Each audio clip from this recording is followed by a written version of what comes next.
The tranquility of Millbrook was shattered on a crisp autumn morning. The discovery of Sarah Thompson's lifeless body in the woods sent shockwaves through the community.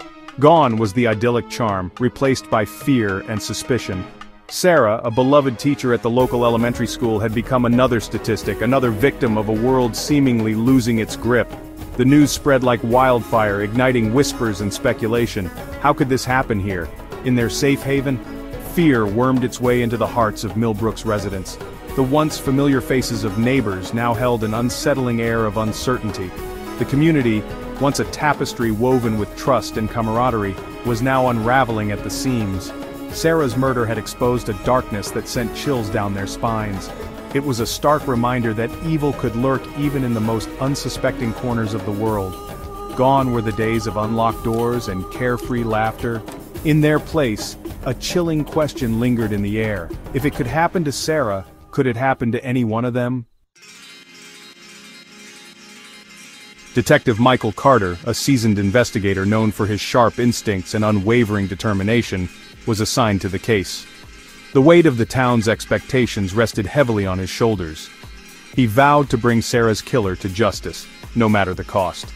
Carter's investigation began with Sarah's inner circle, meticulously piecing together the fragments of her life. The investigation led him to Amanda Wilson, a close friend of Sarah's and a fellow teacher at the school. Whispers about Amanda's recent erratic behavior and a rumored personal conflict with Sarah made her a person of interest. Amanda, visibly shaken by Sarah's death, cooperated fully with Carter. She vehemently denied any involvement in the crime, but something about her demeanor felt off. Carter, a master at reading people, sensed she was holding something back. Was it grief, or something more sinister? Days turned into sleepless nights as Carter delved deeper into Amanda's life. He scrutinized her every move, every word, desperate for a crack in her facade. The pressure was mounting, and Carter knew the clock was ticking. He had to find the truth, for Sarah, for Millbrook, for himself. The investigation took a turn when Carter uncovered inconsistencies in Amanda's alibi. Phone records placed her near the crime scene on the night of Sarah's murder, contradicting her initial statement. The evidence was mounting, casting a long shadow of suspicion over Amanda. The community, fueled by fear and speculation, was quick to condemn Amanda. The once friendly whispers about her now carried a venomous undertone. She became an outcast, her life dissected and judged in hushed tones. The weight of the accusations threatened to crush her. Carter, however, remained unconvinced. Amanda's desperation felt genuine, her grief palpable. He couldn't shake the feeling that something wasn't adding up. There had to be more to the story, a missing piece of the puzzle that held the key to unlocking the truth. Driven by his gut feeling, Carter continued to dig, determined to separate fact from fiction. He knew that in a town consumed by fear and suspicion, appearances could be deceiving. He refused to let public opinion cloud his judgment. He had to trust his instincts, even if it meant defying the court of public opinion. Section 4. The Life and Secrets of Sarah Thompson. As Carter delved deeper into Sarah's life, he discovered a woman on the verge of a life-altering decision. Sarah had confided in her journal, a treasure trove of her innermost thoughts and desires. The entries revealed a woman yearning for change, for escape from the monotony of her life in Millbrook. Sarah had been secretly planning to leave Millbrook, to start a new chapter in a bustling city far away.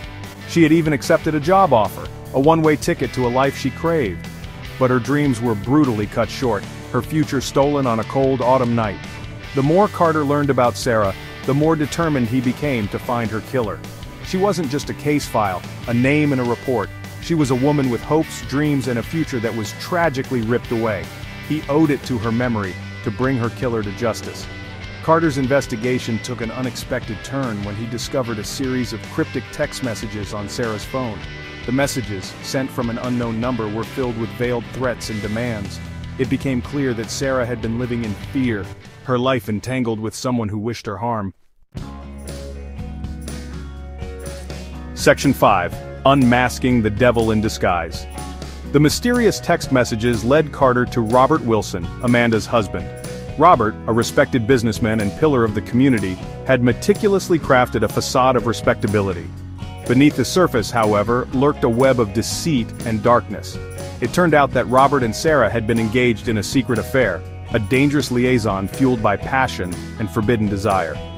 When Sarah tried to break it off, Robert's world began to crumble. Fear morphed into rage, consuming him entirely. Confronted with irrefutable evidence, Robert's carefully constructed facade shattered. He confessed to Sarah's murder, his words dripping with a chilling lack of remorse. The community watched in horror as the man they thought they knew revealed his true nature. The revelation sent shockwaves through Millbrook, shattering their perception of Robert and the life he so carefully curated. The man they had admired, respected, even envied, was a monster in disguise. The betrayal cut deep, leaving an indelible scar on the soul of the community.